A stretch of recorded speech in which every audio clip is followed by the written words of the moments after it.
Добрага дня.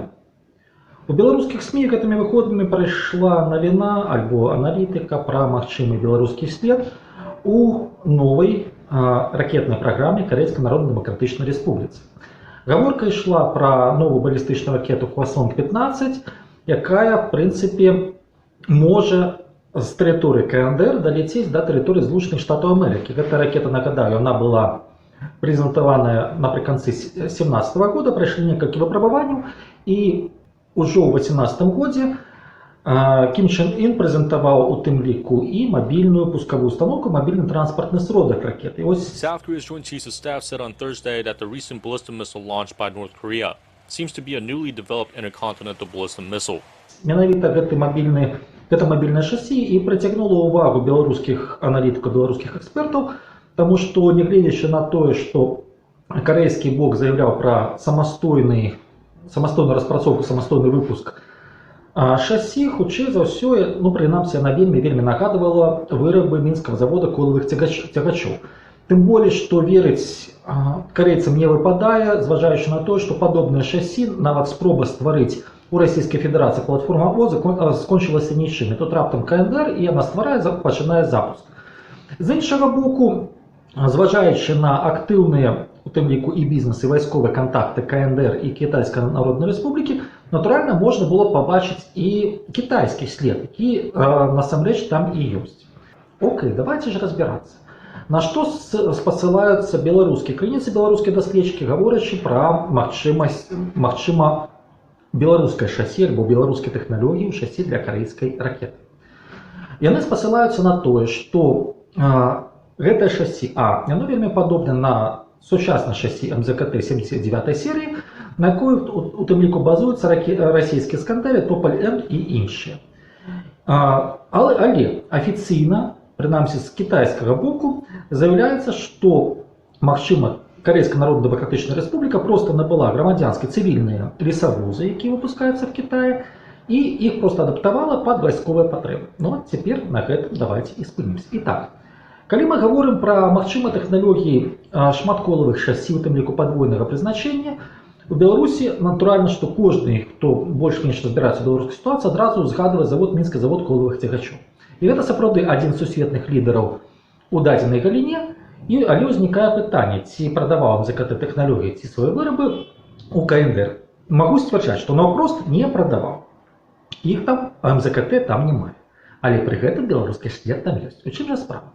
А справа ў тым, што яшчэ ў далёкім 1998 годзе Беларусь стварыла сумесна прадпрыемства, дакладней, мінскі завод колавых цягачоў, стварыў сумесна прадпрыемства з Xinjiang Space Industry Group пад назвай Xinjiang Wallet Special Vehicle Company.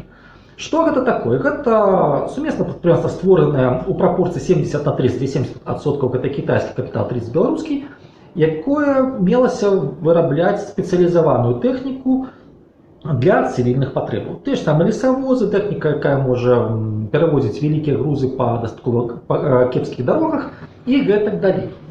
Паводле кантракту на першым этапе развіцця сумеснага прадпрыемства планавалася, што беларускі бок будзе пастаўляць каля 70% камплектуючых, 30% менавіта зборка ўжо адвёртачная, гэта будзе наладжана ў Кітайскай Народнай Рэспубліцы. Але кітайцы ўсё ж такі майстры, калі можна так сказаць, імпартазамяшчэння, і неўзабаве ўжо пачалі вырабляць самі. На гэтым жа самым этапе, гэта адбылося дзесьці ў сярэдзіне нулевых, на гэтым жа самым этапе інфармацыі пра сумеснае прадпрыемства, яна практычна знікае з беларускіх сродкаў масавай інфармацыі. Тое, што падавалася для беларускага тэлегледача, чытача, як бясспрэчна дасягненне айчыннай прамысловасці, сведчанне тэхналагічнага патэнцыялу радзімы, яно раптам знікла. Пра яго ўзгадак проста няма. Пры гэтым гэта знікае ў тым ліку і з афіцыйных сайтаў Беларусі. Адзінае, дзе гэта ёсць, гэта стары раздзел «Беларускія экспарцёры» на сайце беларускай амбасады ў Кітайскай Народнай Рэспубліцы, дзе коратка, адным сказам, сказана пра гэта прадпрыемства. Быццам бы на гэтым і ўсё. Можна было б спыніць размову і гаварыць пра лесавозы, якія Кім Чен Ін набыў у Кітаі і адаптаваў пад сваё. Але ў дадзеным выпадку ёсць адно істотнае але. Давайте паглядзім, хто з'яўляўся партнерам мінскага завода колавых цягачоў по вырабу тых же самых, скажем, лесавозаў. Партнерам мінскага завода з'яўлялася China Xinjiang Space Industry Group Company. Што гэта такое? Гэта кітайская прыватная кампанія, якая асноўным профілем якой ёсць распрацоўка вайсковых ракет, а менавіта балістычных ракет сярэдняй і вялікай дальнасці. Прынамсі, ракета Донфэль-11 і все яе наступныя вырабы і все, скажем так, і все яе мадыфікацыі распрацаваны менавіта гэтай кампаніяй. І менавіта гэтая кампанія пастаўляе і вырабляе і пастаўляе гэту ракету для патрэб арміі Кітайскай Народнай Рэспублікі. Ну, у тым ліку і іншыя узоры, скажем так, ракетнай тэхнікі, больш позняй. Пры гэтым гэтая кампанія, натуральна, она пастаўляе не проста ракету як боезаряд, яна пастаўляе выраб у зборы, а гэта азначае ўжо з цягачом, ужо менавіта наколавая цяць. Узнікае пытанне, хлопцы, так няўжо Беларусь гэтым, скажем так падставілася, так засвяцілася. І вось тут узнікае дастаткова цікавая яшчэ адна акалічнасць. Так, кітайцам натуральна былі патрэбны тэхналогіі па вырабу падобных шасі для ракетнай тэхнікі. Але Xinjiang World Special Vehicle гэта, ў прынцыпе, кампанія, якая сапраўды робіць цывільную тэхніку. Але, ізноў-такі, яна уваходзіць у склад іншай кампаніі аўтамабільнай, якая была створана крышку пазней і фактычна стала вышэйстаячай або асноўнай кампаніяй па вырабу калёсных баз, і якая ўваходзіць у тую ж самую групу Xinjiang Space Company. Гэта, а менавіта, гэта Hubei Xinjiang Space Wongshan Special Vehicle Company. А вось гэтая кампанія, яна менавіта вырабляе вайсковую тэхніку. Не тэхніку двойного прызначэння, а менавіта вайсковыя шасі для ракетнай тэхнікі. І такім чынам мы атрымліваем дастаткова цікавую сітуацыю, што афіцыйна, калі і прадавалась тэхніка Карэйскай Народнай Рэспубліцы, то, в прынцыпе, яна прадавалась ужо, скажем так, асноўным прадпрыемствам, не сумесным прадпрыемствам, а менавіта Hubei Xinjiang Space Wongshan Special Vehicle. І якая роль у гэтым беларускага вытворцы? Вельмі проста. Беларускі вытворца робіць цывільную тэхніку і робіць машыны камплекты для галоўнай кампаніі, а галоўная кампанія за яе збірае ўжо зброю.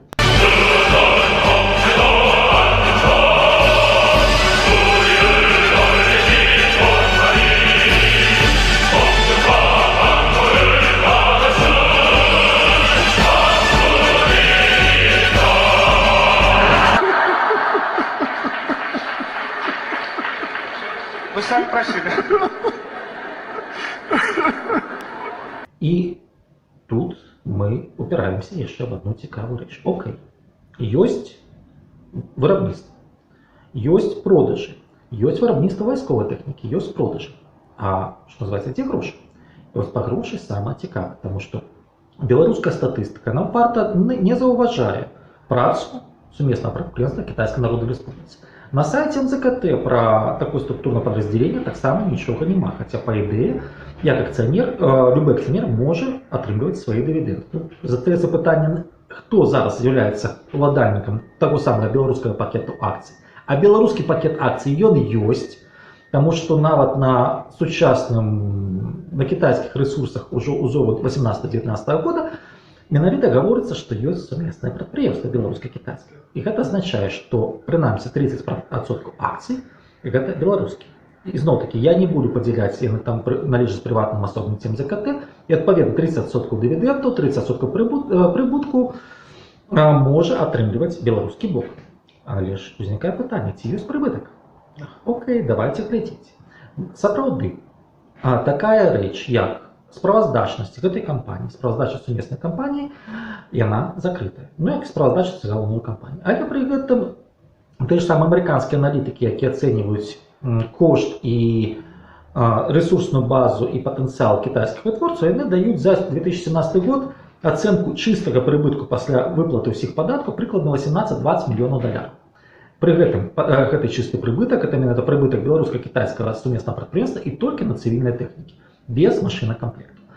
Адпаведна, калі улічыць, што вайсковая тэхніка гэта ўсё ж такі штука жахліва дарагая, то сумму чистого и рынок есть як внутри Китая, так и КНДР, так и Вьетнам, так и Лаос, и Мьянма и все остальные, то у принципе мы можем говорить про то, что эту сумму прибытку можно увеличить принаймні у 2 рази. Это означает, что суммарно за 2017 год эта компания могла заработать от 36 до 40 миллионов долларов. Отповедно 30% так званых белорусских, это от 12 до 13 миллионов долларов. По великому рахунку сума невелика, але зважаючи на померы белорусской экономики, она достатково істотна. При этом я подкреслю, что знову-таки это не оборот, это не объемы экспорта, это объем чистого прибутку. И такая сумма, яна ніколі не будет лишней, потому что это живые гроши. Таким чином можна сцвярджаць тое, што Кім Чен Ын актыўна дэманструе новую тэхніку на парадах, палохае гэтай тэхнікай Злучаныя Штаты Амерыкі, амерыканцы спрабуюць весці перамовы, а ў гэты час адзін грамадзянін Рэспублікі Беларусь Александр Григорьевич Лукашенко ціхенечка радуецца сабе ў драздах і ламае на чарговым калькуляторе клавішу са знакам плюс, падлічваючы прыбыткі. Пытанне толькі ці дзяржаўныя, ці уласныя. На этом у меня все. Видео сподобалось, лайкайте, распаўсюджвайце и, натурально, подписывайтесь на канал. Далее будет. Всего вам наилепшего.